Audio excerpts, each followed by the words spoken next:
जय हिंद दोस्तों, हमारे यूट्यूब चैनल अभद्र जीके ट्रिक में आप लोग का स्वागत है। तो आज का हमारा सेशन एसएससी जीडी से रिलेटेड होने वाला है।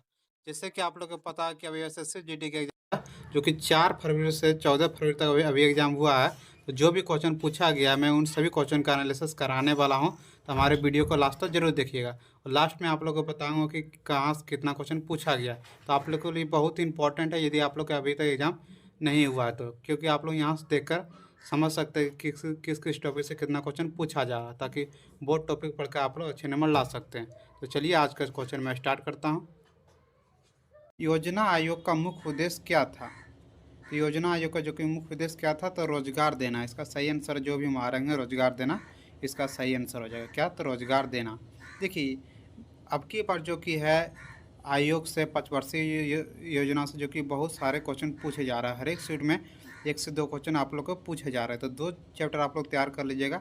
एक ठो 5 वर्षीय योजना और एक ठो योजना आयोग नीति आयोग के बारे में जो है उसके बारे में। चलिए इससे रिलेटेड कुछ की पॉइंट देख लेता हूँ, ताकि हो सकता है कि आगामी एग्जाम आप लोग को होने वाला है तो उसमें ये क्वेश्चन पूछा जा सकता है।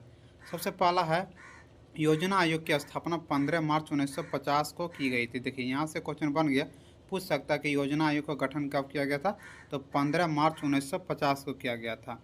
जिसके अध्यक्ष कौन थे, तो प्रधानमंत्री जवाहरलाल नेहरू थे। देखिए यहाँ से क्वेश्चन पूछेगा कि जिस समय जो कि योजना आयोग का अध्यक्ष किया गया था, स्थापना किया गया था, उस समय अध्यक्ष कौन थे इसका, तो जवाहरलाल नेहरू थे। चलिए इसका नेक्स्ट की पॉइंट है, योजना आयोग का अध्यक्ष प्रधानमंत्री होता है। यदि पूछ देगा कि योजना आयोग के अध्यक्ष कौन होते हैं, तो प्रधानमंत्री होते हैं। वो पूछेगा वर्तमान में योजना आयोग के अध्यक्ष कौन है, तो नरेंद्र मोदी। आप लोग जानते हैं कि जब प्रधानमंत्री इसका अध्यक्ष होता है तो वर्तमान में कौन प्रधानमंत्री है, तो नरेंद्र मोदी है। इसका सही आंसर हो जाएगा नरेंद्र मोदी। चलिए इसका नेक्स्ट है, योजना आयोग के जगह अब नीति आयोग का गठन किया गया 2015 में। देखिए ये भी क्वेश्चन बहुत बार एग्जाम पूछा गया। हो सकता है आगामी एग्जाम आप लोग के जो जीडी का एग्जाम होने वाला है उसमें ये क्वेश्चन पूछा जा सकता है कि योजना आयोग की जगह अब कौन सा आयोग लाया गया, तो नीति आयोग लाया गया। और कब, तो 2015 में इसका गठन किया गया था। याद रखिएगा, बहुत इंपॉर्टेंट है। देखिए की पॉइंट भी आप लोग देखते जाइए, इससे क्या होगा कि आप लोग को पता चल सकेगा कि किस तरह का क्वेश्चन पूछा जा रहा है। चलिए इसको नेक्स्ट क्वेश्चन पूछा गया था आज का, कार्य करने की क्षमता को क्या कहा जाता है, तो कार्य करने की क्षमता को जो कि ऊर्जा कहा जाता है। ये क्वेश्चन देखिए बहुत इंपॉर्टेंट है। इस पर साइंस से ज़्यादा क्वेश्चन नहीं पूछ रहा है, सिर्फ 1 से 2 या किसी किसी किसी सीट में 2 से 3 क्वेश्चन पूछा जा रहा है। तो आप लोग साइंस को थोड़ा मोड़ा यदि कर लीजिएगा रिविजन तो आप लोग का काम हो जाएगा। चलिए इससे रिलेटेड कुछ की पॉइंट देख लेता हूँ। सबसे पहला की पॉइंट है, कार्य करने की दर को भी शक्ति कहा जाता है। कार्य करने की दर को क्या कहा जाता है, शक्ति। और कार्य करने की क्षमता को क्या कहा जाता है, तो ऊर्जा कहा जाता है। ये दोनों बहुत ही कंफ्यूज करता है कि दर को क्या कहते हैं और ऊर्जा को क्या करते हैं। तो आप लोग अच्छे से याद रखिएगा, हो सकता है आपकी बार दर को पूछ दे। चलिए इसका नेक्स्ट क्वेश्चन है, कार्य का सूत्र क्या होता है, तो बल गुना विस्थापन होता है। क्या होता है, आप लोग जानते हैं कि डब्ल्यू बराबर जो कि होता है क्या, एफ एस कोस थीटा जो होता है वही जो कि होता है इसका सूत्र किसका, तो कार्य का। याद रखिएगा कार्य का सूत्र क्या होता है, तो एफ एस कोस थीटा। चलिए इसका नेक्स्ट है, शक्ति का सूत्र क्या होता है, तो कार्य बटे समय। देखिए शक्ति का सूत्र क्या होता है, तो कार्य बटे जो कि समय इसका शक्ति का सूत्र होता है। और कार्य का पूछेगा तो क्या हो जाएगा, डब्ल्यू बराबर एफ एस कोस थीटा, मतलब बल गुना विस्थापन होता है। चलिए इसका अगला क्वेश्चन पूछा गया था, चीन में सबसे ज़्यादा किस धर्म के लोग रहते हैं। देखिए ये क्वेश्चन आज के एग्जाम जो कि पूछा गया है कि चीन में जो कि सबसे ज़्यादा किस धर्म के लोग रहते हैं। ये जो कि बौद्ध धर्म के लोग रहते हैं। किस धर्म के लोग रहते हैं, बौद्ध धर्म के जो कि चीन में सबसे ज़्यादा धर्म के लोग रहते हैं। चलिए इससे रिलेटेड कुछ की पॉइंट देख लेता हूँ, ताकि आगामी जो आपके होने वाला है उसमें ये सब पूछा जा सकता है। पहला है, बौद्ध धर्म चीन में सबसे बड़ा आधिकारिक रूप से मान्यता प्राप्त और सबसे प्रचलित धर्म है। देखिए हो सकता है पूछ जाए कि सबसे प्रचलित धर्म जो कि है चीन में कौन सा है, तो बौद्ध है। उसका नेक्स्ट है, 2023 के अनुमान बताते हैं कि चीन में लगभग 470 मिलियन बौद्ध है। मतलब कितना, 470 मिलियन जो कि लगभग बौद्ध है।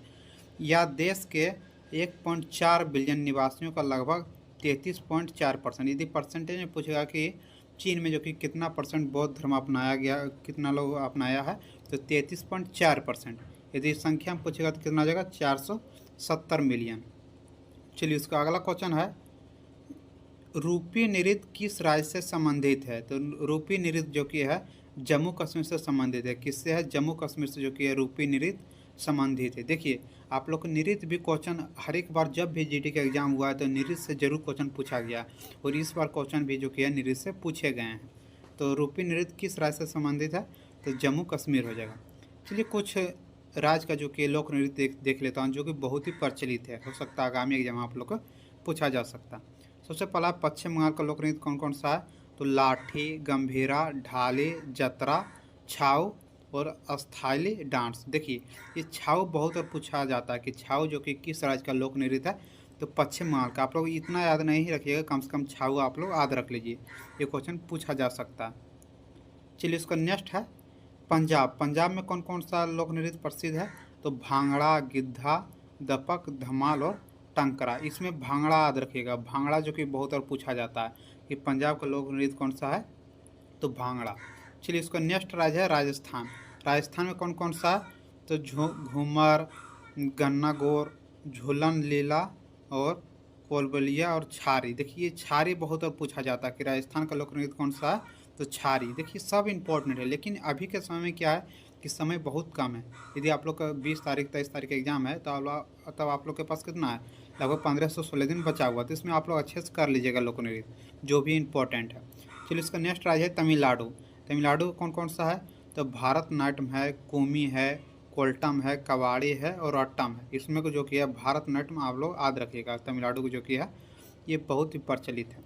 उसका नेक्स्ट है उत्तराखंड। उत्तराखंड कौन कौन सा? तो चेपली है, गढ़ा बाली है, कुमायूं यानी है, कजरी है, झोरा है और सलीसा। ये सब जो कि उत्तराखंड का लोक नृत्य प्रसिद्ध है। उसका नेक्स्ट है हरियाणा। हरियाणा कौन कौन सा है? तो झूमर है, फाग नृत्य है, केप है, धमाल है, लूर है, ये सब जो कि गागोर है, ये सब हरियाणा का लोक नृत्य है। इसमें जो कि है झूमर आप लोग याद रखिएगा, एक तो फाग नृत्य याद रखिएगा। उसके बाद नेक्स्ट है उत्तर प्रदेश। उत्तर प्रदेश का कौन कौन सा लोक नृत्य प्रसिद्ध है? तो पहला है नौटंकी। ये नौटंकी बहुत और पूछा जाता है, नौटंकी याद रखिएगा। रासलीला, कजरा और झोड़ा, दो याद रखिएगा, नौटंकी और रासलीला। ये कहाँ का है? तो उत्तर प्रदेश का है। चलिए उसका नेक्स्ट क्वेश्चन आज का पूछा गया था, चपचार कुट त्यौहार भारत के किस राज्य में मनाया जाता है? तो चपचार कुट त्यौहार जो कि भारत के मिजोरम में मनाया जाता है। कहाँ मनाया जाता है? मिजोरम में। याद रखिएगा मिजोरम में जो कि भारत का क्या माना जाता है? चुपचाप कुट त्यौहार। देखिए त्यौहार से नृत्य से इस बार क्वेश्चन पूछा जा रहा है, 1 से 2 क्वेश्चन। चलिए तो इससे रिलेटेड जो कि कुछ प्रमुख त्यौहार है उसका किस राज्य में मनाया जाता है वो देख लेता हूँ। सबसे पहला है होली। होली जो कि कई राज्यों में मनाया जाता है, जैसे बिहार हो गया, यूपी हो गया, झारखंड हो गया, ये सब मध्य प्रदेश हो गया, ये सब होली का जो कि है प्रसिद्ध है। उसका नेक्स्ट है दशहरा। दशहरा भी जो कि ये त्यौहार कई राज्यों में मनाया जाता है, जैसे हो गया क्या होगा, महाराष्ट्र हो गया, बिहार हो गया, झारखंड हो गया, यूपी हो गया, ये सब में जो कि है दशहरा त्यौहार बहुत ही मनाया जाता है। चलिए उसका नेक्स्ट है उगादि। उगादि जो कि कहाँ मनाया जाता है? तो आंध्र प्रदेश और कर्नाटक में मनाया। देखिए ये बहुत ही इंपॉर्टेंट है कि उगादि त्यौहार जो कि कहाँ मनाया जाता है? तो आंध्र प्रदेश और कर्नाटक में मनाया जाता है। उसका नेक्स्ट है बिहू। बिहू जो कि किस राज्य में मनाया जाता है? तो असम। ये उस बार जो एसएससी जीडी का एग्जाम हुआ था ना, उसमें ये क्वेश्चन पूछा गया था कि बिहू जो कि किस राज्य का त्यौहार है? तो असम में। असम में जो कि बहुत ही प्रचलित है बिहू। चलिए इसका नेक्स्ट है लोहरी। लोहरी जो कि किस राज्य में मनाया जाता है? तो पंजाब में जो कि मनाया जाता है। लोहरी किस राज्य में मनाया जाता है? पंजाब में। उसका नेक्स्ट है बीसू। बीसू जो कि किस में मनाया जाता है?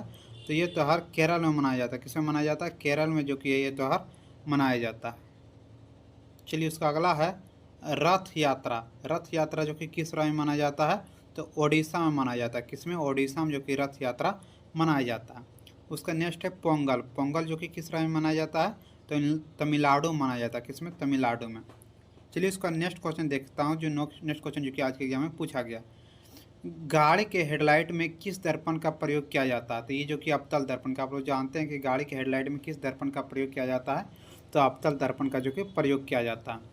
उसका नेक्स्ट है संविधान के भाग 3 में किसका उल्लेख है? तो संविधान के भाग 3 में जो कि है मौलिक अधिकारों का उल्लेख है। किसका उल्लेख है? मौलिक अधिकारों जो कि संविधान 3 में उल्लेख है। ये सब क्वेश्चन आज के एग्जाम में जो कि पूछा गया। चलिए उसका नेक्स्ट क्वेश्चन पूछा गया था, बादल कहाँ बनते हैं?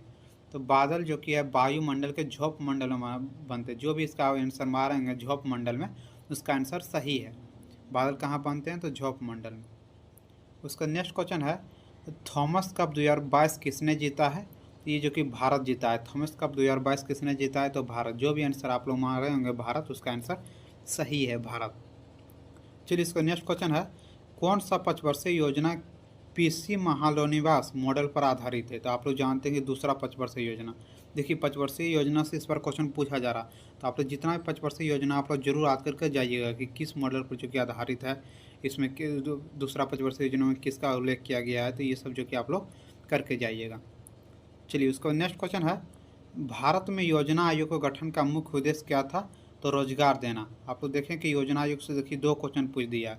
भारत में योजना आयोग का गठन का मुख्य उद्देश्य क्या था, तो रोजगार देना था। आप लोग याद रखिएगा रोजगार देना। चलिए इसका नेक्स्ट क्वेश्चन है, सीमांत गांधी किसे कहा जाता है, तो सीमांत गांधी जो कि है खान अब्दुल गफ्फर खां को कहा जाता है। किसे कहा जाता है, खान अब्दुल गफ्फर खां को। जो भी आप लोग आंसर बा रहे हैं खान अब्दुल गफ्फर खां, उसका आंसर सही है। चलिए इसका नेक्स्ट क्वेश्चन पूछा गया था, रामनाथ जी राघवन किस वाद्य यंत्र से संबंधित है। जो रामनाथ राघवन जी थे वो किस वाद्य यंत्र से संबंधित है, तो मृदगम। मृदगम जो कि है वाद्य यंत्र से संबंधित है। कौन, तो रामनाथ जी राघवन। आप लोग देखिए एक बार वाद्य यंत्र को भी जरूर पढ़ के जाइएगा, यहाँ से क्वेश्चन जो कि हर एक शिफ्ट में पूछा जा रहा। चलिए उसके अगला क्वेश्चन पूछा गया था आज का, वित्त आयोग से संबंध प्रावधान किस संविधान संशोधन के द्वारा जोड़े गए हैं, तो ये जो कि 73वें संविधान संशोधन के अधिनियम द्वारा जोड़े गए हैं। जो वित्त आयोग से संबंध जो प्रावधान था वो किस संविधान संशोधन के द्वारा जोड़ा गया, तो 73वां। जो भी आप लोग 73वां मारेंगे तो उसका आंसर सही है, 73वां संविधान संशोधन के द्वारा जो कि जोड़ा गया था। संशोधन से भी हर एक शिफ्ट में पूछा जा रहा है क्वेश्चन। उसका नेक्स्ट है, मौर्य काल के महत्वपूर्ण साक्ष्य बिहार के किस स्थान में पाए गए हैं, तो कुम्हरार। कुम्हरार में जो कि है मौर्य काल के बहुत ही महत्वपूर्ण साक्ष्य पाए गए हैं बिहार में। तो जो भी आंसर आप लोग मारेंगे कुम्हरार, उसका आंसर जो कि है सही है। आप लोग कमेंट में जरूर करके बताइए कि आप लोग कितना जो कि है सही करके आए हैं एग्जाम में। उसका नेक्स्ट है, मौलिक अधिकार किस अनुच्छेद से किस अनुच्छेद तक जो कि मौलिक अधिकार का प्रावधान है, तो ये अनुच्छेद 12 से 35 तक है। किस अनुच्छेद से, अनुच्छेद 12 से 35 तक जो कि मौलिक अधिकार का अनुच्छेद प्राप्त है। चलिए उसका नेक्स्ट क्वेश्चन पूछा गया था, रंगराजन समिति का संबंध किससे है, तो गरीबी का अनुमान से संबंधित। देखिए ये क्वेश्चन भी पूछा गया इस बार कि रंगराजन समिति का संबंध किससे है, तो गरीबों का अनुमान से संबंधित है। जो भी इसका आंसर मारेंगे उसका आंसर सही होगा। चलिए इसका नेक्स्ट क्वेश्चन पूछा गया था, वर्ष 2024 में किस राज्य को सर्वश्रेष्ठ कृषि राज्य प्राप्त हुआ है, तो महाराष्ट्र को। महाराष्ट्र को जो कि वर्ष 2024 का सर्वश्रेष्ठ कृषि पुरस्कार किससे प्राप्त हुआ है, तो महाराष्ट्र राज्य को। जो भी आंसर मारेंगे महाराष्ट्र, उसका आंसर सही है। आप लोग कमेंट करके जरूर बताइए कितना क्वेश्चन आप लोग अटेम्प्ट करके आए हैं, उससे रिलेटेड मैं कटअप आप लोग को बताऊँगा। दूसरा क्वेश्चन पूछा गया था, उठना का विलोम शब्द क्या है। देखिए ये जो कि है हिंदी का क्वेश्चन पूछा गया। आप लोग जानते हैं कि विलोम शब्द से भी 2 क्वेश्चन आपकी बार एग्जाम में पूछा गया। एक और नहीं मालूम चल रहा, लेकिन एक क्वेश्चन ये जरूर था कि उठना का विलोम शब्द किससे है, तो गिरना। उठना का क्या हो जाएगा, गिरना हो जाएगा। चलिए तो आज का जितना भी क्वेश्चन पूछा गया था, जितना भी मुझे मिल पाया क्वेश्चन, मैं उन सभी क्वेश्चन को करवा दिया हूँ। तो यदि आप लोग का अभी तक एग्जाम नहीं हुआ तो चैनल को जरूर सब्सक्राइब करके रख लीजिएगा डेली एनालिसिस देखने के लिए। चलिए तो आज का क्वेश्चन मैं यही समाप्त करता हूँ वीडियो। आप लोग, धार्मिक स्वतंत्रता का अधिकार किस अनुच्छेद में आता है, तो धार्मिक स्वतंत्रता का अधिकार जो कि अनुच्छेद 25 में आता है। किस में आता है, अनुच्छेद 25 में। जो भी अनुच्छेद 25 में आ रहे हैं उसका आंसर जो कि सही होगा। चलिए इसका नेक्स्ट, इससे रिलेटेड कुछ महत्वपूर्ण जो कि देख लेता हूँ अनुच्छेद जो आपके एग्जाम में बार बार पूछे जाते हैं। सबसे पहला है अनुच्छेद 1। तो अनुच्छेद 1 में क्या कहता है कि भारत जो कि राज्यों का संघ होगा। अनुच्छेद 1 में क्या कहता है, भारत जो कि राज्यों का संघ होगा। ये सब अनुच्छेद आप लोग जरूर याद रखिएगा, यही सब अनुच्छेद जो कि आपकी एग्जाम में पूछा जा रहा। उसका अनुच्छेद 14, अनुच्छेद 14 क्या कहता है, विधि के समक्ष समानता। विधि के समक्ष समानता जो कि अनुच्छेद 14 में कहा गया है। फिर अनुच्छेद 15 में क्या है, धर्म, जाति, लिंग, मूल, वंश या जन्म स्थान के आधार पर भेदभाव पर रोक। जो भेदभाव होता है वो किस अनुच्छेद के तहत रोका जाता है, तो अनुच्छेद 15 के तहत। ये सब याद रखिएगा, बहुत ही इंपॉर्टेंट है। उसका नेक्स्ट अनुच्छेद है अनुच्छेद 16। अनुच्छेद 16 में कहा गया है, सार्वजनिक रोजगारों में अवसर की समानता। जो भी सरकारी रोजगार होगा उसमें अवसर की समानता जो कि सभी के बराबर होगा। ये अनुच्छेद किसमें, 16 में कहा गया। उसका अनुच्छेद 19 में क्या कहता है, अभिव्यक्ति की आज़ादी, अभिव्यक्ति चाहे कुछ भी कर सके, वो इसका अपने आज़ादी के मतलब से कर सकते हैं। किसमें? तो अनुच्छेद 19 में। ये सब अनुच्छेद बहुत ही महत्वपूर्ण है। उसका नेक्स्ट अनुच्छेद है अनुच्छेद 20। अनुच्छेद 20 में क्या कहता है? अपराधों के दोष सिद्धि से जुड़ा संरक्षण। जो भी अपराध यदि करता है तो उसका कोई दोष पाया जाता है तो उसका संरक्षण किया जाए। किसके द्वारा? तो अनुच्छेद 20 के द्वारा ये कहा जाता है। उसका नेक्स्ट अनुच्छेद है अनुच्छेद 21। अनुच्छेद 21 में क्या कहता है? प्राण और दैहिक सुंदरता का संरक्षण। ये किस में है? तो अनुच्छेद 21 में। तो देखिए सबसे इम्पोर्टेंट जो कि अनुच्छेद 21 को है, इसको जरूर याद रखिएगा कि 6 से 14 साल के बच्चों को शिक्षा का अधिकार मुफ्त में किसके द्वारा दिया जाए, किस अनुच्छेद के द्वारा दिया जाता है? तो अनुच्छेद 21 के द्वारा। अनुच्छेद 21 के द्वारा ही जो किया 6 से 14 वर्ष के बच्चों को शिक्षा का अधिकार जो किया फ्री में देता है। किस? तो अनुच्छेद 21। ये अनुच्छेद बहुत जरूर याद रखिएगा, यहाँ से क्वेश्चन पूछा जाता है। चलिए उसका नेक्स्ट क्वेश्चन पूछा गया था, जाइलम का कार्य क्या होता है निम्न में से? तो जाइलम का कार्य क्या होता है? आप लोग जानते हैं, ये बायोलॉजी का क्वेश्चन है। जल तथा खनिज लवणों को पहुंचाना। ये क्या करता है? पौधों में जो कि जल तथा खनिज लवणों को पहुंचाने के कार्य करता है। कौन? तो जाइलम। चलिए से रिलेटेड कुछ की पॉइंट देख लेता हूँ।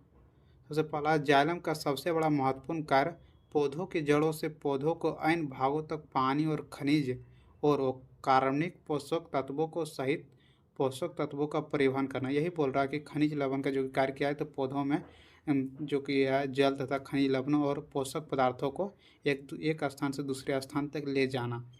उसका नेक्स्ट है, जाइलम कोशिका से होकर सबसे बहने वाले पदार्थों को जाइलम सेप कहा जाता है। जहाँ पर जो कि बहता है जाइलम, उसको क्या कहा जाता है? तो जाइलम सेप कहा जाता है। ये सब याद रखिएगा, बहुत इंपॉर्टेंट है। उसका नेक्स्ट है, प्रथम पंचवर्षीय योजना और षष्ठम पंचवर्षीय योजना के बीच का योजना किस रूप में जाना जाता है? तो ये आवृत्ति योजना के नाम से जाने जाते हैं। इस पर क्वेश्चन पूछा गया, जो भी आवृत्ति योजना मारेंगे उसका आंसर सही होगा। क्या? तो प्रथम पंचवर्षीय योजना और षष्ठी पंचवर्षीय योजना के सम्मिलित रूप को क्या कहते हैं? तो आवृत्ति पंचवर्षीय योजना। याद रखिएगा, क्या? आवृत्ति पंचवर्षीय योजना। चलिए इससे रिलेटेड कुछ की पॉइंट देख लेता है, क्योंकि देखिए पंचवर्षीय योजना से इस बार एग्जाम में 2 से 3 क्वेश्चन हर एक शिफ्ट में पूछे जा रहे हैं। तो आप लोग पंचवर्षीय योजना का अच्छे से करके जाइएगा, यहाँ से क्वेश्चन आप लोग को देखने को मिलेगा। चलिए इससे रिलेटेड कुछ की पॉइंट देख लेता हूँ। सबसे पहला की पॉइंट है, भारत में आवृत्ति योजना 1978 में शुरू की गई थी। हो सकता है कि अगला बार पूछ देखिए आवृत्ति योजना की शुरुआत जो कि कब की गई थी भारत में? तो 1978 ईस्वी में की गई थी। उसका नेक्स्ट की पॉइंट है, आवृत्ति योजना और अवधारणा को मुनार मॉडल ने बनाया था। इसको कौन बनाया था? तो मुनार मॉडल ने जो कि आवृत्ति योजना को बनाया था। उसका नेक्स्ट है, आवृत्ति योजना का मुख्य लाभ यह है कि ये लचीले होते हैं। आवृत्ति योजना किस प्रकार के होते हैं? तो ये लचीले होते हैं, कठोर नहीं होते। याद रखिएगा, पूछ सकता है एग्जाम में आपकी बार। चलिए इसको नेक्स्ट क्वेश्चन पूछा गया था, 2024 में सबसे अधिक प्रदूषण वाला शहर कौन सा है निम्न में? तो बेगूसराय। बेगूसराय देखिए सबसे अधिक प्रदूषण वाला शहर है विश्व में। चलिए कुछ की पॉइंट देख लेता हूँ। सबसे पहला की पॉइंट है, हनोई जो कि है वियतनाम की राजधानी के हाल ही में दुनिया का सबसे प्रदूषित शहर घोषित किया गया। देखिए आप लोग को जो ऑप्शन में जो दिया रहा है वही मारिएगा। देखिए ये वियतनाम भी सबसे प्रदूषित शहर है। उसका नई दिल्ली, देखिए नई दिल्ली भारत का सबसे प्रदूषित शहर है। भारत का यदि सबसे प्रदूषित शहर पूछेगा तो क्या हो जाएगा? नई दिल्ली। लेकिन हनोई जो कि विश्व का है, और एग्जाम ये जो कि है एग्जाम में जो हनोई ऑप्शन नहीं दिया हुआ था, बेगूसराय दिया हुआ था। पढ़िए बेगूसराय बारे में क्या कह रहा। बेगूसराय बिहार का शहर है और इसे भी दुनिया का सबसे प्रदूषित शहर में शामिल किया गया है। किसको? तो बेगूसराय को। यदि हनोई नहीं दिया रहा है तब क्या मारिएगा? बेगूसराय।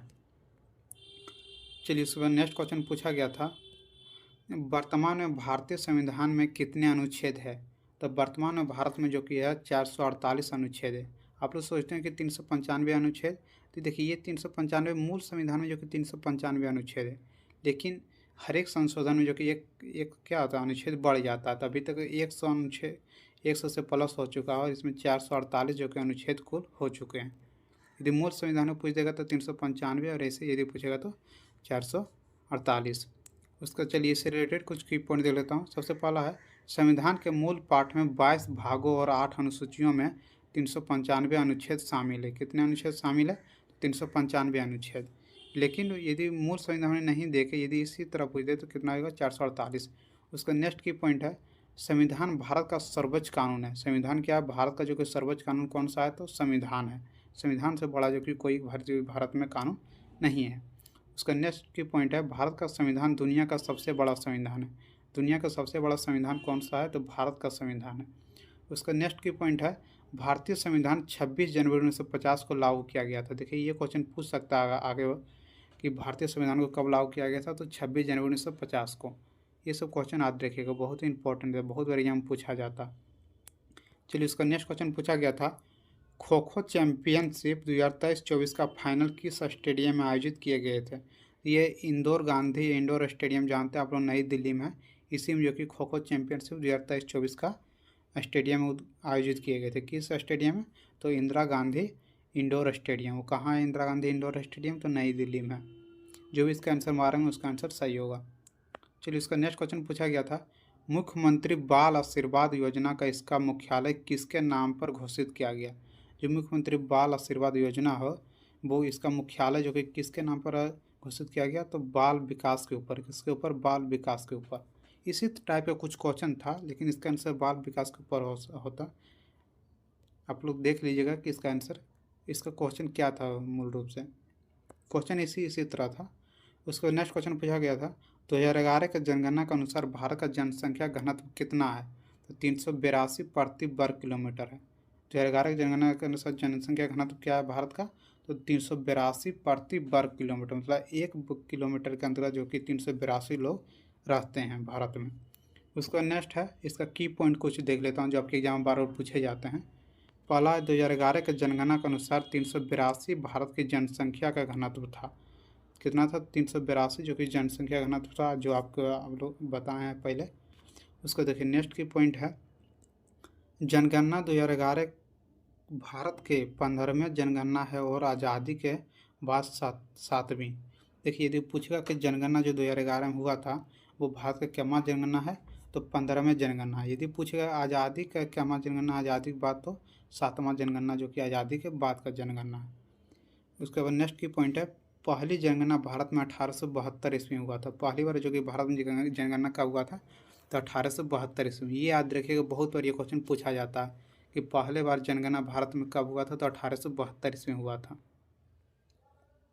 चलिए इसका नेक्स्ट क्वेश्चन पूछा गया था, फिल्म RR के लेखक कौन है? आप लोग देखेंगे कि जो फिल्म RR है उसका लेखक कौन है? तो विजेंद्र प्रसाद है। कौन है? विजेंद्र प्रसाद। तो जो भी इसका आंसर मारेंगे विजेंद्र प्रसाद, उसका आंसर सही है। चलिए उसका नेक्स्ट क्वेश्चन पूछा गया था आज का, 2011 के जनगणना के अनुसार भारत में सबसे कम बाल लिंगानुपात वाला राज्य कौन सा है? तो बाल लिंगानुपात वाला राज्य जो कि हरियाणा है। सबसे कम लिंगानुपात बाल वाला कौन सा है? तो हरियाणा है। चलिए इसको नेक्स्ट की पॉइंट देख लेता हूँ कुछ जो आपके एग्जाम में पूछा जा सकता है। उच्चतम बाल लिंगानुपात वाला राज्य अरुणाचल प्रदेश है। उच्चतम बाल लिंगानुपात वाला राज्य कौन सा है? तो अरुणाचल प्रदेश। और कम पूछेगा तो क्या हो जाएगा? हरियाणा। यहाँ पर जो कि 972, 1000 पुरुष, 1000 जो कि है बालक पर कितना? 972 जो कि है बाल की है। याद रखिएगा, बहुत ही इंपॉर्टेंट है। उसका नेक्स्ट है, भारत का सभी बाल लिंगानुपात 919 से 2011 का जनगणना सर। यदि पूछ देगा कि भारत के सभी बाल लिंगानुपात की संख्या कितना है? तो 919। इसका मतलब हुआ कि 100 पर जो कि है बालक पर कितने बाल, 1000 बालक पर कितने बाल की है? तो 919। इसका मतलब यही हुआ कि 1000 पुरुष पर 919 महिलाएं हैं। चलिए उसका नेक्स्ट क्वेश्चन पूछा गया था, अनुच्छेद 1 निम्नलिखित में से किससे संबंध है? अभी आप लोग बताएं, अनुच्छेद 1 में जो पहला क्वेश्चन पूछा गया था, अनुच्छेद 1 किससे संबंधित है? राज्य तथा संघ क्षेत्र से। चलिए उसका नेक्स्ट क्वेश्चन पूछा गया था, प्रधानमंत्री रोजगार योजना की शुरुआत कब हुई थी? तो 1993 में। प्रधानमंत्री रोजगार योजना की शुरुआत कब हुई थी? तो 1993 ईस्वी में हुआ था। उसका नेक्स्ट क्वेश्चन है, भारत के पंचवर्षीय योजना को अंतिम स्वीकृति निम्नलिखित में से किसके द्वारा दी गई थी? तो राष्ट्रीय विकास परिषद के द्वारा जो कि है भारत के पंचवर्षीय योजना का अंतिम स्वीकृति दी गई थी। किसके द्वारा? तो राष्ट्रीय विकास परिषद के द्वारा। उसका अगला क्वेश्चन है, दलखाई किस राज्य का महत्वपूर्ण लोक नृत्य है? तो दलखाई जो कि उड़ीसा राज्य का महत्वपूर्ण लोक नृत्य है। किस राज्य के? तो उड़ीसा राज्य के जो कि दलखाई महत्वपूर्ण लोक नृत्य है। चलिए उसका नेक्स्ट क्वेश्चन पूछा गया था, भारत के जीडीपी के गणना के लिए कौन सी संस्था उत्तरदायी है? तो भारत के जीडीपी की जनगणना के लिए जो किया केंद्रीय सांख्यिकी कार्यालय जो भारत में जीडीपी होता है। जय हिंद दोस्तों, हमारे यूट्यूब चैनल अभय जी के ट्रिक में आप लोग का स्वागत है। तो आज का हमारा सेशन एसएससी जीडी से रिलेटेड होने वाला है। आज 11 फरवरी का सेकंड शिफ्ट में जो भी क्वेश्चन जीडी में पूछे गए हैं तो मैं उन सभी क्वेश्चन का एनालिसिस कराने वाला हूं। तो हमारे वीडियो को लास्ट तक जरूर देखिएगा। इससे आप लोग को पता चलेगा कि किस टॉपिक से कितना क्वेश्चन पूछा जा रहा, ताकि इन टॉपिक को आप लोग अच्छे से पढ़कर अच्छे नंबर ला सकते। तो चलिए आज का वीडियो में स्टार्ट करता हूँ। पूछा गया था बांग्लादेश अपना स्वतंत्र दिवस कब मनाता है? मतलब इसका मतलब क्या हुआ, बांग्लादेश स्वतंत्र कब हुआ था? तो 26 मार्च 1947 को हुआ था ना। तो बांग्लादेश जो कि अपना स्वतंत्र दिवस कब मनाता है? 26 मार्च को मनाता है। कब मनाता है? 26 मार्च को। ये क्वेश्चन इस बार एग्जाम में पूछा गया था फर्स्ट सिटिंग में कि बांग्लादेश अपना स्वतंत्र दिवस कब मनाता है। तो 26 मार्च को जो कि बांग्लादेश अपना स्वतंत्र दिवस मनाता है। चलिए इससे रिलेटेड कुछ की पॉइंट देख लेता हूँ, ताकि अभी यदि आप लोग का एग्जाम नहीं हुआ है तो ये सब क्वेश्चन पूछा जा सकता है। सबसे पहला की पॉइंट है, बांग्लादेश 26 मार्च 1971 को आज़ाद हुआ था। देखिए बांग्लादेश कब आज़ाद हुआ था? 26 मार्च 1971 को। इसलिए जो कि 26 मार्च को क्या माना जाता है? स्वतंत्रता दिवस मनाया जाता। ये क्वेश्चन इस बार एग्जाम में पूछा गया। हो सकता है अगला सीट में ये क्वेश्चन पूछ दे कि बांग्लादेश जो कि कब आज़ाद हुआ था? तो 26 मार्च 1971 ईस्वी को हुआ था। चलिए इसे उसके बाद है, इस दिन से बांग्लादेश अपना स्वतंत्र दिवस मनाता है। इसी दिन से मतलब 26 मार्च से ही जो कि बांग्लादेश क्या किया, अपना स्वतंत्र दिवस मनाने स्टार्ट किया। और यहाँ से एक क्वेश्चन बन सकता है कि बांग्लादेश आज़ाद कब हुआ? तो 26 मार्च 1971 ईस्वी को। ये क्वेश्चन याद रखिएगा, बहुत ही इंपॉर्टेंट है। यदि आप लोगों का अभी तक एग्जाम नहीं हुआ है तो ये क्वेश्चन पूछा जा सकता है। चलिए इससे नेक्स्ट की पॉइंट है, 25 मार्च 1971 को बांग्लादेश को पाकिस्तान से आज़ाद की घोषणा मिली। देखिए पहले बांग्लादेश किसका हिस्सा था? पाकिस्तान के हिस्सा था। लेकिन ये जो कि पूर्वी और पश्चिमी बांग्लादेश पाकिस्तान टूटा तो पूर्वी पाकिस्तान क्या हो गया? बांग्लादेश के रूप में बन गया। तो ये कब जो कि हुआ था? तो 25 मार्च 1971 को। 25 मार्च 1971 को जो कि घोषणा किया गया, पाकिस्तान से आज़ादी मिल गया। किसको? तो बांग्लादेश को। और मनाता है स्वतंत्र दिवस कब? तो 26 मार्च को। ये क्वेश्चन यहाँ से पूछ सकता है कि बांग्लादेश जो कि पाकिस्तान से आज़ाद कब हुआ था? तो 25 मार्च 1971 ईस्वी को। याद रखिएगा, ये सब क्वेश्चन एग्जाम में बन सकता है, बहुत ही इंपॉर्टेंट है। चलिए इसका नेक्स्ट क्वेश्चन है, नेक्स्ट की पॉइंट है, बांग्लादेश की राष्ट्रीय भाषा बंगाली, मतलब बांग्ला जो कि है बांग्लादेश का राष्ट्रीय भाषा कौन सा है? तो बंगाली है। इससे आर्यन भाषा समूह से संबंधित है। किस भाषा समूह से संबंधित है? तो आर्यन भाषा और संस्कृत से भी संबंधित है। ये सब क्वेश्चन याद रखिएगा, बहुत ही इंपॉर्टेंट क्वेश्चन है। हो सकता है इस बार आपके एग्जाम में पूछ दे। चलिए उसका नेक्स्ट की पॉइंट है, शेख मुजीब बांग्लादेश के संस्थापक नेता और अगुआ थे। अगुआ मतलब क्या हुआ कि बांग्लादेश के संस्थापक कौन थे? तो ये शेख मुजीब थे। ये भी क्वेश्चन भारत के बहुत बहुत सारे एग्जाम पूछा गया है क्वेश्चन कि बांग्लादेश का जो कि संस्थापक कौन थे? तो शेख मुजीब थे। कौन? शेख मुजीब। चलिए उन्हें बांग्लादेश का जनक कहा जाता है। देखिए बांग्लादेश का जनक किसे कहा जाता है? तो शेख मुजीब को जो कि बांग्लादेश का क्या कहा जाता है? जनक कहा जाता है। ये सब क्वेश्चन बहुत ही इंपॉर्टेंट क्वेश्चन आपके एग्जाम में पूछा जा सकता है। चलिए उसका नेक्स्ट क्वेश्चन पूछा गया था आज का, किस वेद में सबसे पुरानी वेद संस्कृति के बारे में जानकारी दी गई? तो सबसे पुरानी संस्कृति के बारे में जो कि ऋग वेद में दिया गया। आप लोग जानते हैं कि सबसे जो कि है पुरानी वेद कौन सा है? तो ऋग वेद है। और ऋग वेद में ही पुरानी वेद संस्कृति के बारे में जानकारी दिया गया है। तो ये क्वेश्चन जो कि आज का आप लोग के एग्जाम में पूछा गया था। और आप लोग कमेंट करके जरूर बताइएगा, जो भी एग्जाम देख रहे हैं, कि ये सब क्वेश्चन आप लोग के एग्जाम में पूछा गया है नहीं। मैं क्वेश्चन कहाँ से करवाता हूँ? जो आप लोग एग्जाम दे के निकलते हैं और जो कमेंट करते हैं कि ये सब क्वेश्चन आज का पूछा गया था, तो मैं उसका ये एनालिसिस करवाता हूँ। तो आप लोग जरूर कमेंट करके बताइए कि ये सब क्वेश्चन आज के एग्जाम में पूछा गया था या नहीं। चलिए इससे रिलेटेड कुछ की पॉइंट देख लेता हूँ, ताकि यदि आप लोग का अभी तक एग्जाम नहीं हुआ है तो उसमें ये सब क्वेश्चन पूछा जा सकता है। वेद कितना है? तो वेद जो कि 4 है। सबसे पहला है ऋग वेद, दूसरा है यजुर वेद, तीसरा है साम वेद और चौथा है अथर्व वेद। उसका नेक्स्ट की पॉइंट है, ऋग्वेद सबसे प्राचीन तथा प्रथम वेद है। देखिए ये क्वेश्चन आप लोग को पहले बताए थे, सबसे प्राचीन वेद कौन सा है? ऋग्वेद। और यहाँ से क्वेश्चन और पूछ सकता है कि सबसे प्रथम वेद कौन सा है? तो सबसे प्रथम वेद भी जो कि ऋग्वेद है और सबसे प्राचीन वेद भी जो ऋग्वेद है। ये सब क्वेश्चन याद रखिएगा, बहुत इंपॉर्टेंट क्वेश्चन है, बहुत बार ये सब क्वेश्चन है एग्जाम पूछा जाता है। उसका नेक्स्ट की पॉइंट है, साम वेद इस वेद का प्रमुख विषय उपासना है। देखिए यहाँ से क्वेश्चन पूछा जाता है कि उपासना जो कि किस वेद का सबसे प्रमुख विषय है? तो किस वेद का हो जाएगा? साम वेद का। साम वेद का जो कि सबसे प्रमुख विषय कौन सा हो जाएगा? तो उपासना। याद रखिएगा, बहुत इंपॉर्टेंट क्वेश्चन, बहुत एग्जाम पूछा गया। चलिए उसके नेक्स्ट क्वेश्चन पूछा गया था आज का, गरबा किस राज्य का लोक नृत्य है। देखिए आप लोग को मैं कल है बताया था ना, जो एमटीएस का मैं करवा रहा था प्रैक्टिस सेट, उसमें ये क्वेश्चन बताए थे कि गरबा किस राज्य का लोक नृत्य है, तो गुजरात का। गो से गुजरात, गो से गरबा। आप लोग को मैं कल ट्रिक व्रिक से बता रहे थे कि गो से गुजरात, गो से गरबा।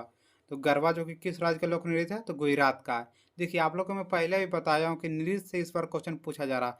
हर एक सीट में जो कि नृत्य से ये क्वेश्चन पूछे जा रहे हैं, तो आप लोग नृत्य करके जरूर जाइए। यहाँ से क्वेश्चन बहुत सारे एग्जाम में क्वेश्चन बन रहा था, आप लोग जरूर करके जाइएगा नृत्य का। चलिए इससे रिलेटेड कुछ की पॉइंट देख लेता हूँ, जो ताकि आपके एग्जाम में जो होने वाला है इसमें ये सब क्वेश्चन पूछा जा सकता है। सबसे पहला असम। असम का लोक नृत्य कौन कौन सा है, बिहू है, बिछुआ है और नागा नृत्य है। इसमें दो याद रखिएगा, असम का लोक नृत्य एक बिहू और दूसरा नागा नृत्य। ये दोनों क्वेश्चन बहुत एग्जाम पूछा गया। उसका नेक्स्ट राज्य है उत्तर प्रदेश। उत्तर प्रदेश का कौन कौन सा है, पहला है नौटंकी, दूसरा है रासलीला, तीसरा है काजरी। काजरी और नौटंकी जो कि बहुत बार पूछा गया कि उत्तर प्रदेश का लोक नृत्य कौन सा है, तो नौटंकी, रासलीला और क्या है, काजरी। उसका नेक्स्ट है राजस्थान। राजस्थान का लोक नृत्य कौन कौन सा है, तो झूलन लीला। उसका नेक्स्ट है घूमर, दूसरा है क्या, ननी पानीहारी। पनिहारी, देखिए पनिहारी वाला बहुत बार एग्जाम पूछा गया कि राजस्थान का लोक नृत्य कौन सा है, तो पनिहारी, झूलन और लीला, घूमर। ये सब क्वेश्चन याद रखिएगा, बहुत इंपॉर्टेंट क्वेश्चन है। चलिए इसका नेक्स्ट राज्य है गुजरात। देखिए यहीं से क्वेश्चन पूछा गया, गुजरात। गुजरात का कौन कौन सा लोक नृत्य है, तो गरबा और डांडिया। डांडिया याद रखिएगा, डांडिया पहले पूछ दिया एमटीएस के एग्जाम में, तो इस बार गरबा पूछा है। तो ये इसी नृत्य से क्वेश्चन पूछा जा रहा है, आप लोग नृत्य करके जरूर जाइए। उसका नेक्स्ट राज्य है बिहार। बिहार में कौन कौन सा है, तो जटा जटिन और विदेशिया। ये दोनों जो कि बिहार का लोक नृत्य प्रमुख माना जाता है। कौन कौन सा, जटा जटिन और विदेशिया, जो कि बिहार का प्रमुख लोक नृत्य है। उसका नेक्स्ट है तमिलनाडु। तमिलनाडु का लोक नृत्य कौन सा है, तो करगट्टम। ये भी बहुत इंपॉर्टेंट है, याद रखिएगा, ये क्वेश्चन हो सकता है अगला सीट में पूछ दे कि तमिलनाडु का लोक नृत्य कौन सा है, तो करगट्टम, जो कि तमिलनाडु का लोक नृत्य है।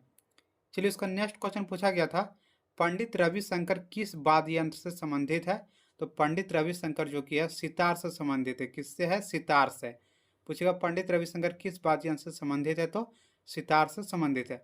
चलिए कुछ की पॉइंट देख लेता हूँ जो आपके एग्जाम के लिए बहुत इंपॉर्टेंट है। यदि आप लोग का अभी तक एग्जाम नहीं हुआ है तो उसमें ये सब क्वेश्चन पूछा जा सकता है। सबसे पहला की पॉइंट है हरिप्रसाद चौरसिया। हरिप्रसाद चौरसिया किस वाद्य यंत्र से संबंधित है, तो बांसुरी।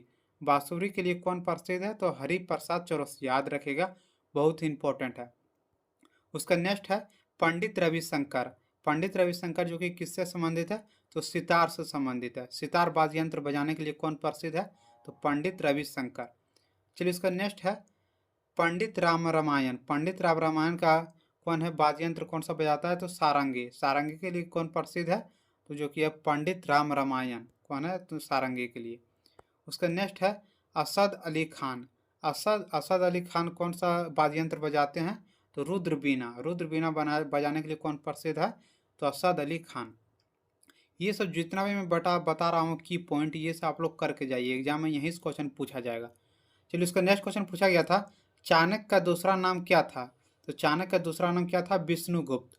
विष्णुगुप्त जो कि चाणक्य का दूसरा नाम था। देखिए और जो जो इसका उपनाम था, मैं उन सभी को भी करवा दिया हूँ। सबसे पहला की पॉइंट है कौटिल्य, चाणक्य और विष्णुगुप्त। इसका कौन कौन सा नाम था, तो कौटिल्य, चाणक्य और विष्णुगुप्त। यहाँ से भी क्वेश्चन पूछा जाता, कौटिल्य वाला भी बहुत बार एग्जाम पूछा गया। तो क्या हो जाएगा, कौटिल्य, चाणक्य और विष्णुगुप्त। चलिए उसका नेक्स्ट की पॉइंट है इन्हें चाणक्य नाम अपने गुरु चाणक्य से प्राप्त हुआ था। पूछेगा कि चंद्रगुप्त चाणक्य को जो कि है किसके नाम से उसका चाणक्य नाम पड़ा था, तो चाणक्य के नाम से। चाणक्य कौन था, तो उसका गुरु था। यहाँ से क्वेश्चन पूछा जाता है कि चाणक्य के गुरु का नाम क्या है, तो चनक है। याद रखिएगा, बहुत ही इंपॉर्टेंट है। उसका नेक्स्ट की पॉइंट है अर्थशास्त्र चाणक्य द्वारा रचित संस्था का प्रसिद्ध ग्रंथ है। देखिए यहाँ से क्वेश्चन और पूछा जाता है कि अर्थशास्त्र जो कि अर्थशास्त्र रचित कौन है, तो ये चंद्रगुप्त है। याद रखिएगा, चाणक्य जो किया है क्या है, अर्थशास्त्र रचयिता है। इसके अंदर जो किया है राज व्यवस्था, कृषि, न्याय, इसी सब के बारे में जानकारी दिया गया है। जो अर्थशास्त्र जो कि लेखक कौन है, तो चंद्रगुप्त, चाणक्य है। उसका नेक्स्ट क्वेश्चन पूछा गया था केंद्र की खोज सबसे पहले किसने की थे, तो केंद्र की खोज जो कि सबसे पहले रॉबर्ट ब्राउन ने किया था। किसने किया था, रॉबर्ट ब्राउन ने। ये क्वेश्चन जीव विज्ञान से पूछा गया केंद्र की खोज सबसे पहले किसने की? रॉबर्ट ब्राउन ने की। चलिए कुछ की पॉइंट देख लेता हूँ जो आपके एग्जाम के लिए बहुत ही इंपॉर्टेंट है। सबसे पहला की पॉइंट है, रॉबर्ट हुक ने 1665 में कोशिका की खोज की थी। बोलेगा रॉबर्ट हुक ने कोशिका की खोज कब की थी? तो 1665 ईस्वी में जो कि कोशिका की खोज की थी रॉबर्ट हुक ने। उसका नेक्स्ट की पॉइंट है, कोशिका के वैज्ञानिक अध्ययन की शाखा को साइटोलॉजी कहा जाता है। पूछेगा कोशिका के जो कि है वैज्ञानिक अध्ययन को क्या कहा जाता है? तो साइटोलॉजी कहा जाता है। चलिए उसका नेक्स्ट की पॉइंट है, कोशिका का पावर हाउस माइटोकॉन्ड्रिया को कहा जाता है। बोलेगा कोशिका का पावर हाउस किसे कहा जाता है? तो माइटोकॉन्ड्रिया की। ये क्वेश्चन तो हर एक एग्जाम पूछा गया कि कोशिका का पावर हाउस किसे कहा जाता है? तो माइटोकॉन्ड्रिया को कहा जाता है। उसका नेक्स्ट की पॉइंट है, माइटोकॉन्ड्रिया की खोज अल्टमैन ने किया था। बोलेगा माइटोकॉन्ड्रिया की खोज किसने किया था? तो अल्टमैन ने किया था। उसका नेक्स्ट की पॉइंट है, कोशिका में प्रोटीन का फैक्ट्री राइबोसोम को कहा जाता है। देखिए ये बहुत इंपॉर्टेंट है। बोलेगा कोशिका में प्रोटीन का फैक्ट्री किसे कहा जाता है? तो राइबोसोम को जो कि कोशिका में प्रोटीन का फैक्ट्री कहा जाता है। चलिए इसका नेक्स्ट क्वेश्चन है आज का, शरीर का वजन कहाँ अधिकतम होता है? तो पृथ्वी के ध्रुव पर जो कि है शरीर का वजन अधिकतम होता है। आप लोग याद रखिएगा, बहुत इंपॉर्टेंट क्वेश्चन, इस बार क्वेश्चन पूछा गया SSC MTS के। तो चलिए जितना भी अभी तक मुझे क्वेश्चन मिल सका मैं सभी क्वेश्चन का एनालिसिस करवा दिया हूँ। जिस तरह मुझे क्वेश्चन मिलते रहेगा मैं सभी क्वेश्चन का एनालिसिस करवाते रहूँगा। यदि आप लोग का अभी तक SSC MTS का एग्जाम नहीं हुआ है तो हमारे चैनल को जरूर सब्सक्राइब करके रख लीजिएगा। यहाँ पर मैं जितना भी एग्जाम होगा मैं सभी का एनालिसिस कराने वाला हूँ। इससे आप लोग अच्छे नंबर ला सकते हैं कि समझ करके किस टॉपिक से कितना क्वेश्चन पूछा जा रहा है। तो चलिए यदि आप लोग का अभी तक एग्जाम नहीं हुआ तो जरूर हमारे चैनल को सब्सक्राइब कर लीजिएगा। वीडियो लाइक शेयर और सब्सक्राइब जरूर करिए। जय हिंद जय भारत। वाला क्वेश्चन, भारतीय संविधान का अनुच्छेद 32 जो कि किससे संबंधित है? तो अनुच्छेद 32 जो कि संवैधानिक उपचार के अधिकार के लिए संबंधित है। किसके लिए? संवैधानिक उपचार का अधिकार के लिए। जो भी इसका आंसर में आ रहे होंगे इसका आंसर सही होगा।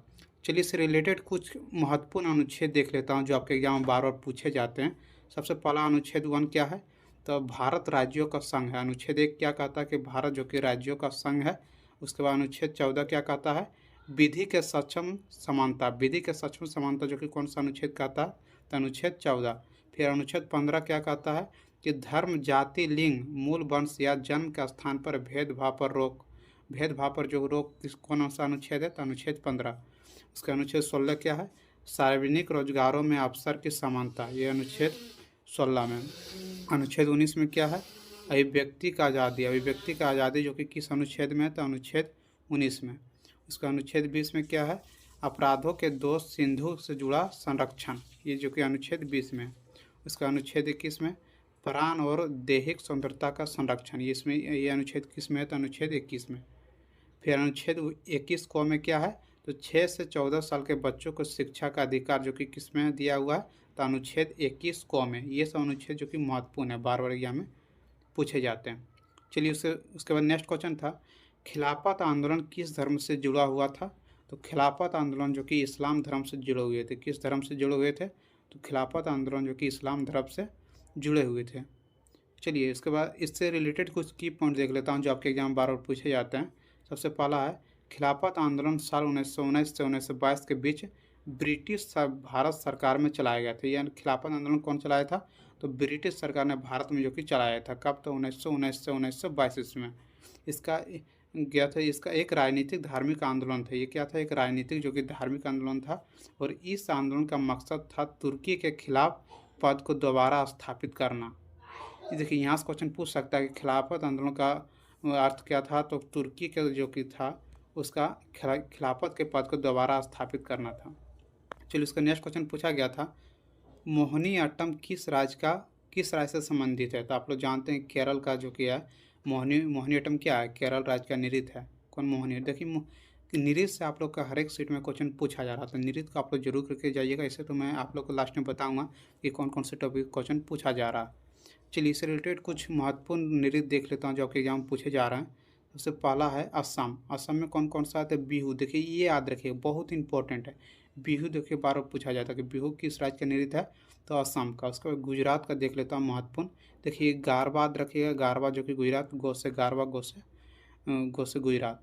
उसका ये डांडिया राम, ये भी गुजरात में होता है।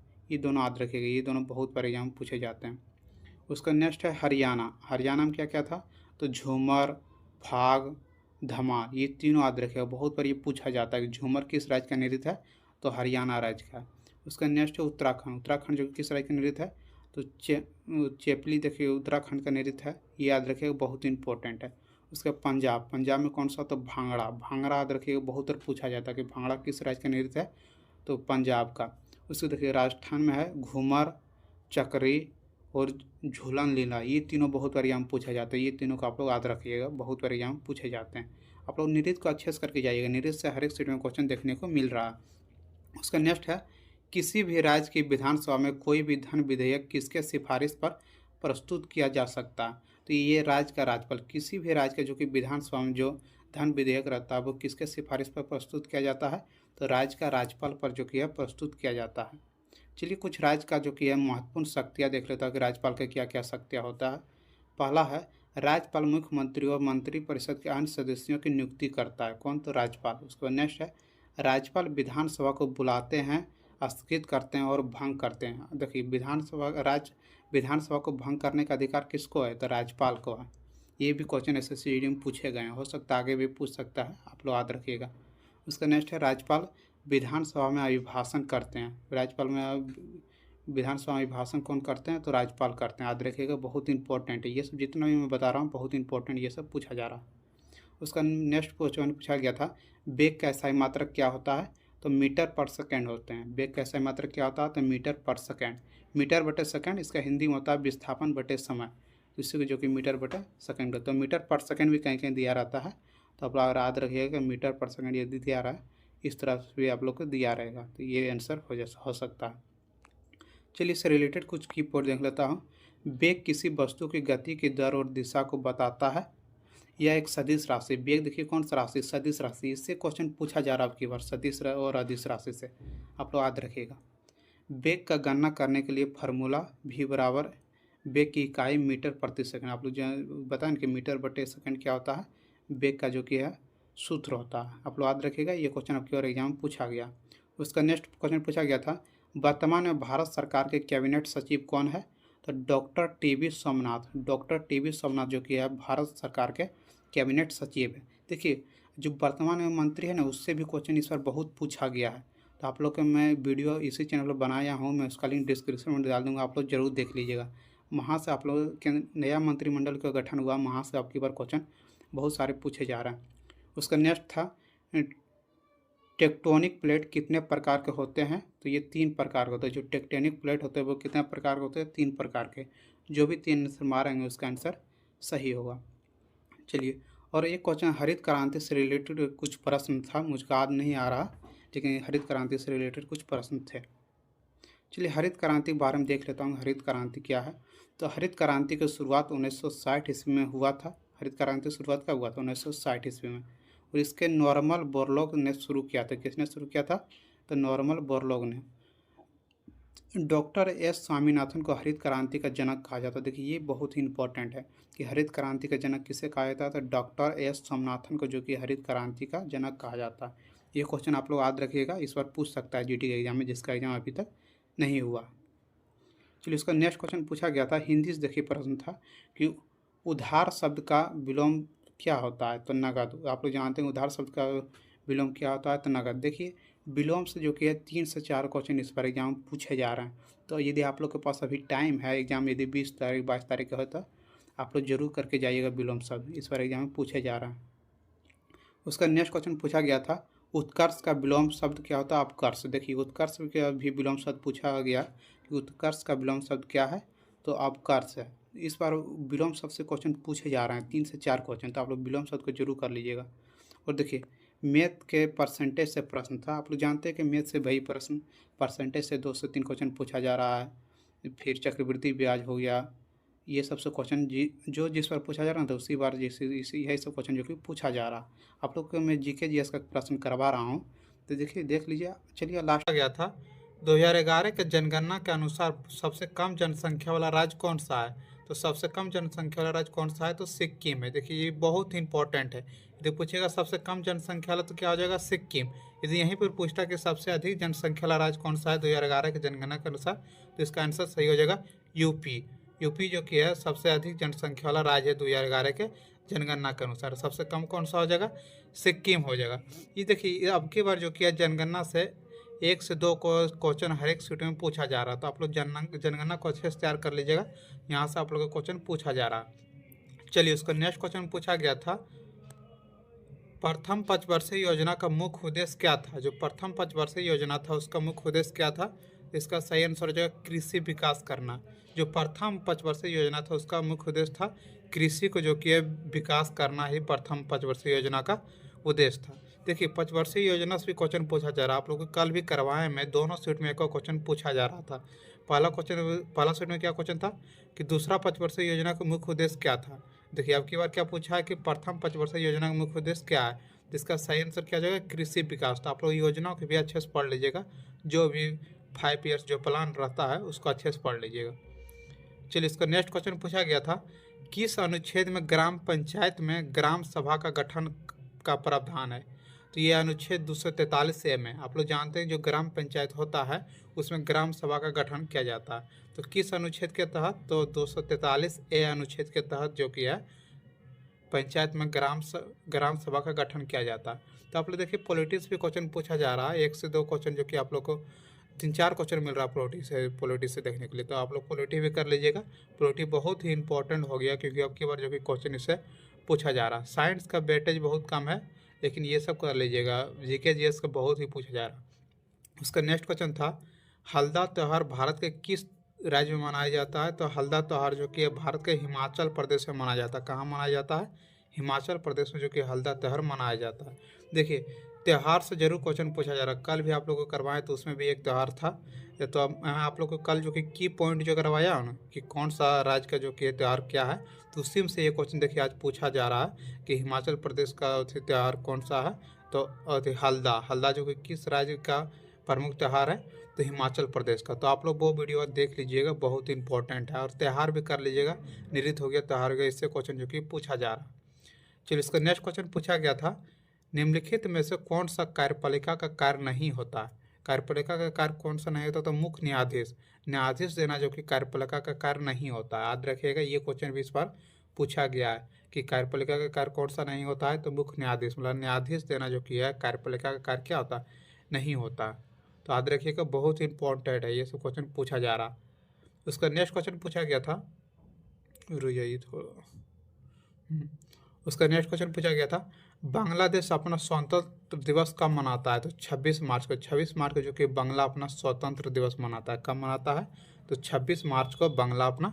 किसका परिवर्तित रूप है, तो संगमरमर जो कि है चूना पत्थर का परिवर्तित रूप है। किसका, तो चूना पत्थर का।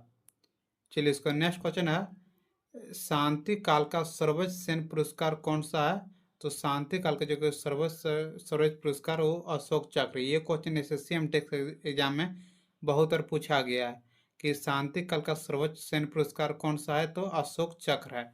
ये क्वेश्चन जो कि एसएससी एमटेक से बहुत बार क्वेश्चन पूछा गया, तो हो सकता है इस बार ये क्वेश्चन पूछ दे, आप लोग याद रखिएगा।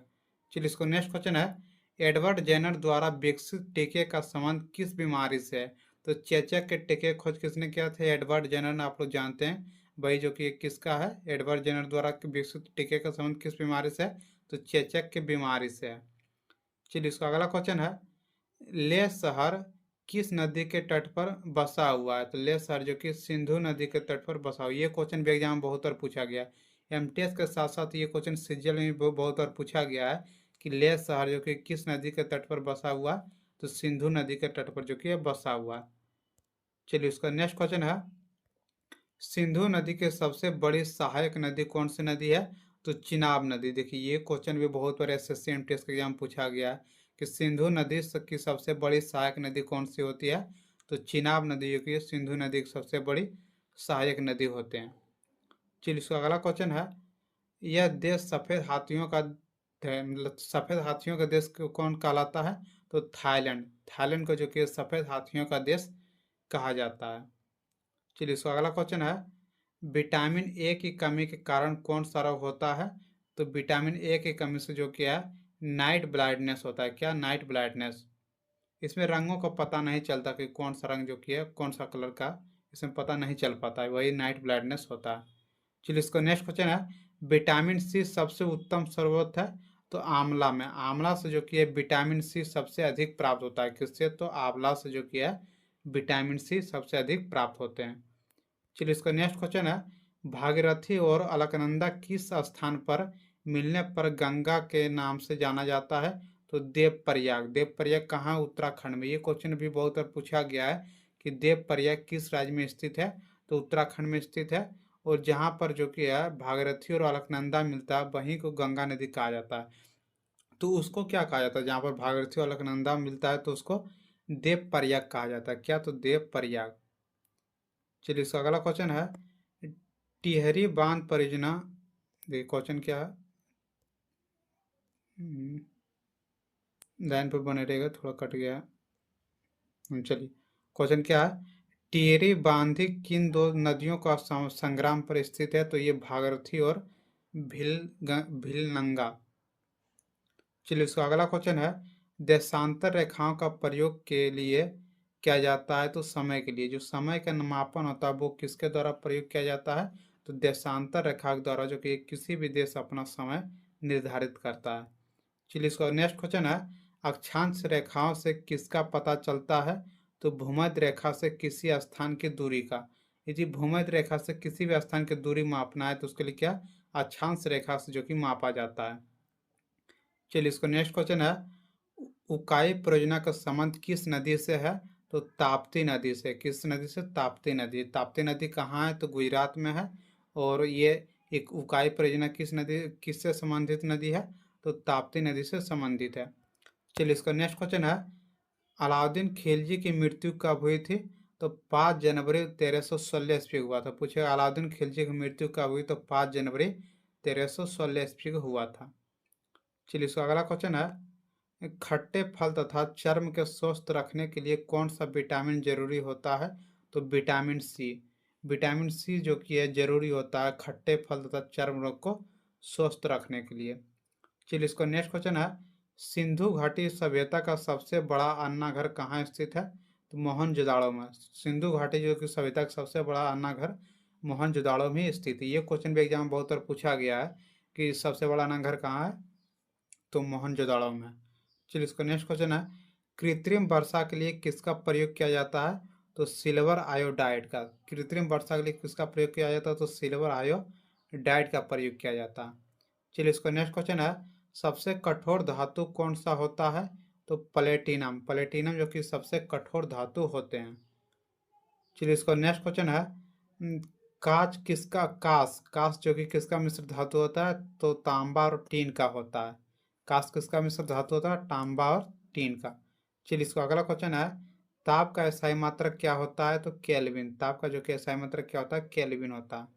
उसका नेक्स्ट क्वेश्चन है, दाब बढ़ाने पर बर्फ का गलनांक क्या होता है? तो घटता है। जब बढ़ता है तो बर्फ का गलनांक क्या होता है? घट जाता है।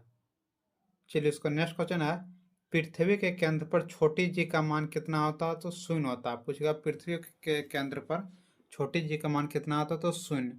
उसका अगला क्वेश्चन है, मानव शरीर का सबसे बड़ा अंग कौन सा होता है? तो त्वचा। त्वचा जो कि मानव शरीर का सबसे बड़ा अंग होता है।